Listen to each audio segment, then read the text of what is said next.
Bienvenida a la Iglesia Cristiana Cristo Crucificado.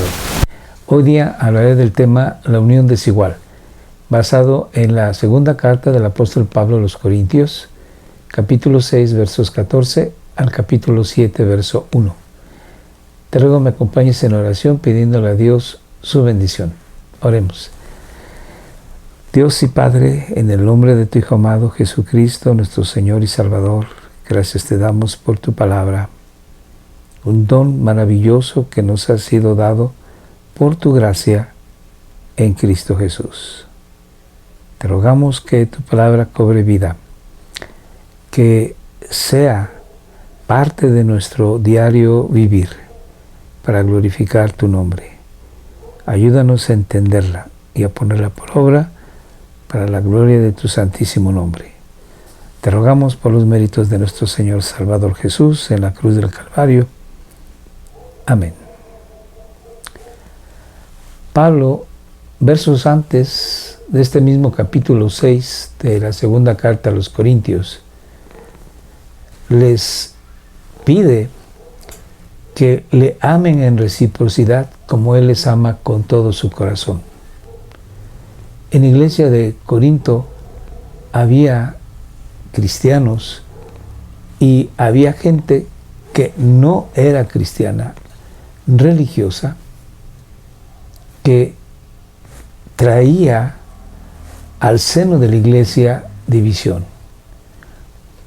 En una sección de la carta a los Corintios, Pablo dice que no somos los cristianos seguidores de un líder en especial, de un profeta o de un maestro, o en este caso de un apóstol, sino que somos seguidores de Cristo, que el cuerpo de Cristo, la iglesia, no está dividida, porque había quienes decían yo soy de Pablo, otros decían yo soy de Pedro, otros decían yo soy de X más. Pero también había personas que se habían infiltrado en la iglesia ya para este entonces, falsos maestros, falsos apóstoles que estaban socavando la unidad de la iglesia. Y Pablo va a decir en esta sección del capítulo 6, verso 14 al capítulo 7, verso 1, que debemos de separarnos de esas personas. Como dice el apóstol Juan, ni aún recibirlos en nuestra casa. Entonces vamos a ver de qué se trata esta sección y haré unos comentarios respecto a ello. Primeramente, vamos a ver que el principio que Dios dio de que no haya una unión desigual, que no haya un yugo con incrédulos, ese principio debe de regir la vida de todo cristiano.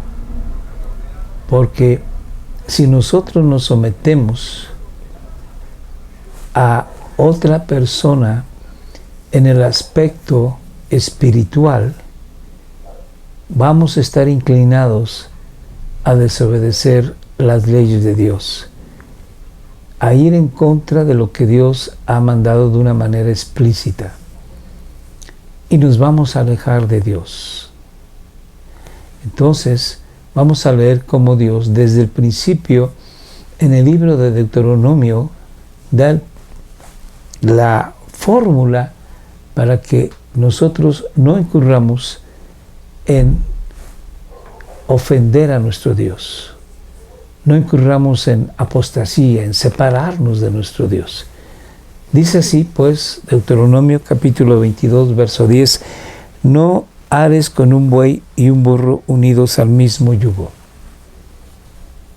Esto quiere decir que el buey, que es más fuerte, jalará al burro y posiblemente se le haga daño a este animal. Por lo tanto, si vas a arar, debes de poner 2 bueyes. Y yo intuyo que deben de ser bueyes de la misma edad y de la misma fuerza. o si vas a arar con burros, tienen que ser 2 animales de la misma especie. Pero este es un principio, porque cuando el cristiano se une a una persona bajo el yugo de esa persona, bajo la autoridad de esa persona, bajo la influencia de esa persona que no es cristiana, el cristiano es arrastrado hacia el pecado. Ahora vamos a la segunda carta de Corintios, capítulo 6, versos 14 y siguientes versículos. No estéis unidos en yugo desigual con los incrédulos. Entonces Pablo aquí está retomando lo que dice en Deuteronomio capítulo 22, 10. Pero ya está hablando de personas. Pues, pregunta Pablo, ¿qué asociación tienen la justicia y la iniquidad? ¿O qué comunión la luz con las tinieblas? ¿O qué armonía tiene Cristo con Belial, que es uno de los nombres de Satanás, el adversario de Dios y de los cristianos? ¿O qué tiene en común un creyente con un incrédulo? Aquí llegamos al punto más claro de lo que Pablo está diciendo. ¿Qué concordia tiene la luz con las tinieblas? Y Pablo dice, ¿qué concordia puede tener un creyente con un incrédulo? Pero esto hablando de una unión, un yugo en el que el cristiano de una manera consciente y voluntaria se somete a la acción, al poder, a la fuerza, a la autoridad del no creyente. Y aquí el peligro es que pueda afectar la vida espiritual del creyente, haciendo que éste se aleje de Dios y de sus preceptos. Pablo no está diciendo aquí que es inconveniente que un cristiano tenga amistad con un incrédulo. No. Pablo mismo y toda la Biblia en general nos dice que nosotros no podemos dejar de tener relaciones con los incrédulos, porque dice Pablo, de otra manera tendríamos que salir de este mundo. Estamos rodeados de los incrédulos, de los que no se han convertido al Señor, en nuestras relaciones profesionales o de negocios o familiares o sociales. Y Dios nos ha puesto como luz para atraer a los gentiles, a las naciones, a las personas, a Dios. Entonces no significa que no tengamos relación, amistad con los incrédulos, pero sí está diciéndonos que no debemos de someternos a la autoridad o a la fuerza o al poder de un incrédulo en una relación estrecha, en una relación íntima. Aquí cabe decir que por ello el cristiano no debe de casarse con una persona incrédula, porque al estar unido con esa persona, bien puede que el incrédulo jale al cristiano hacia una vida que no es la que Dios está esperando de su hijo, del cristiano, de la persona que ha tenido una relación estrecha con Dios, que ya conoce a Dios y se olvide de los mandamientos o leyes o preceptos que Dios le ha dado a conocer, por seguir las costumbres o seguir las ideas o pensamientos de aquella persona que, aunque pueda verse como una persona sana, una persona buena, no es una persona nacida de nuevo. Y esa persona está bajo el dominio de Satanás. Esa persona está en el reino de las tinieblas. Por lo tanto, el cristiano no debe de casarse con un incrédulo o no creyente. Pero aquí Pablo está hablando por encima de esto que acabo de decir, de la relación del creyente con personas que son falsos maestros, falsos apóstoles, que se dicen ser cristianos y no lo son. Pablo está diciendo, pues, que no deben de someterse a personas que no son creyentes y que tienen cierta autoridad de una manera social o religiosa.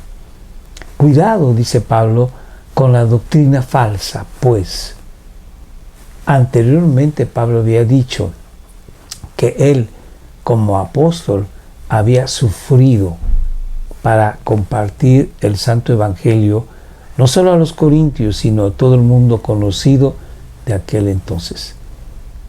Y Pablo estaba diciendo que había falsos apóstoles que lo que deseaban era tener poder, prestigio, dinero de los cristianos.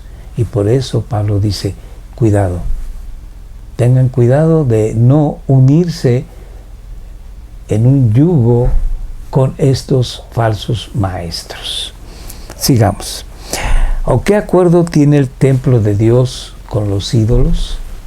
El templo de Dios viene siendo el cristiano. Hay que recordar que el Señor Dios vivió en medio del pueblo de Israel en el tabernáculo primeramente y después en el templo de Salomón. Posteriormente, Dios mismo vino a vivir entre nosotros en la persona de nuestro Señor Jesucristo. Y ahora Dios vive en el corazón de cada cristiano. Por eso dice Pablo que, ¿o qué acuerdo tiene el templo de Dios? O sea, nosotros con el templo de los ídolos, o sea, de los incrédulos. Porque nosotros somos el templo del Dios vivo, dice Pablo, como Dios dijo. Y aquí Pablo va a mencionar al profeta Isaías. Habitaré en ellos y andaré entre ellos y seré su Dios y ellos serán mi pueblo. Las palabras son tomadas de Levítico. Posteriormente habla acerca de que Isaías dice unas palabras muy importantes. Sigamos. Por tanto, salid en medio de ellos y apartaos, dice el Señor, y no toquéis lo inmundo y yo os recibiré.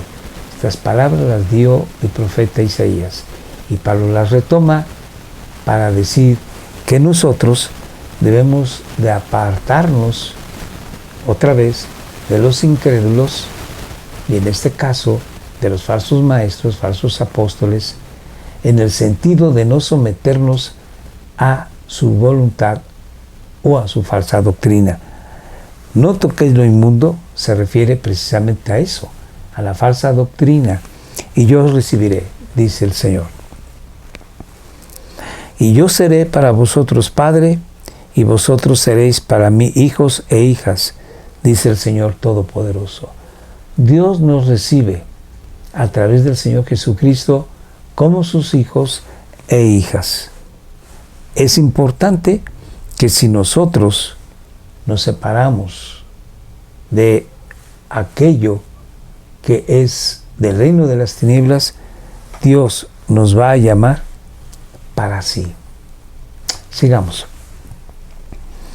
Después, en el capítulo 7, verso 1, Pablo vuelve a mencionar esto de la separación del creyente de los incrédulos y vuelvo a decir, para no dejarse someter por esos falsos maestros. Dice Pablo, por tanto, está resumiendo aquí, está llegando a una conclusión. Por tanto, amados, teniendo estas promesas, ¿cuáles promesas? Las que nosotros somos hijos e hijas de Dios, las que nosotros somos el templo de Dios. Limpiémonos de toda inmundicia de la carne y del espíritu. No vivamos bajo ese yugo desigual en el cual nos afecta espiritualmente y que nos afecta también de una manera en nuestra persona. Alejémonos limpiémonos de esa inmundicia.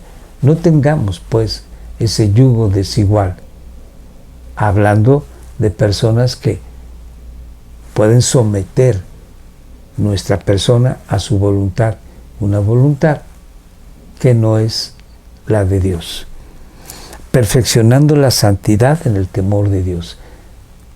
Nos llama Pablo a perfeccionar la santidad en el amor respetuoso a Dios. Eso es lo que significa temor de Dios. Un amor respetuoso para con nuestro Dios. Pablo, en la primera carta de Tesalonicenses, capítulo 4, verso 3, nos dice, pues esta es la voluntad de Dios, su santidad. Así que nosotros tenemos que buscar a Dios, buscar hacer las cosas de Dios y alejarnos, apartarnos de aquella influencia dañina para nuestro espíritu y para nuestro cuerpo.